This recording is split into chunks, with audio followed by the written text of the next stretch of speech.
चे दुसरे सहकारी टाकळे ह्याची कवठे एम आय गटातून लढत आहेत. दामू घोडे ते घड्याळाच्या चिन्हावर लढत आहेत.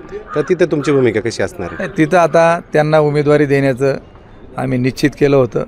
तिथे 2-3 जे इच्छुक होते त्यांनी दामू घोडेंनी सांगितलं की डॉक्टर सुभाष पोकळे आणि माझा त्या ठिकाणी समेट झाला पाहिजे.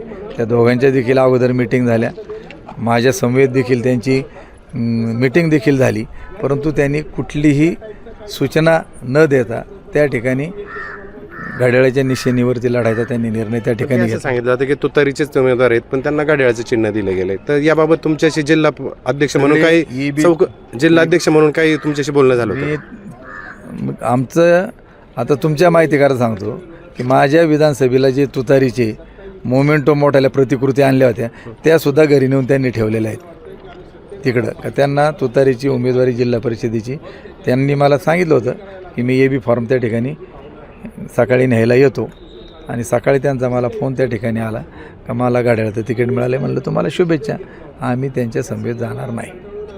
मग आता तुमची तिकडे भूमिका काय असणार आहे? आता तिथं काय? भाजप पण आहे, धनुष्यबाण पण आहे, तुमच्या आघाडीचा भाग आहे का तो जिल्हा परिषद? आम्ही असं आहे की आम्ही आमच्या विधानसभा मतदारसंघामध्ये आंबेगाव विधानसभा मतदारसंघामध्ये जे आंबेगावमध्ये जे आमच्यासोबत आहेत, शिरूरमध्ये जे आमच्यासोबत त्या ठिकाणी आहेत त्यांचा आम्ही प्रचार करणार.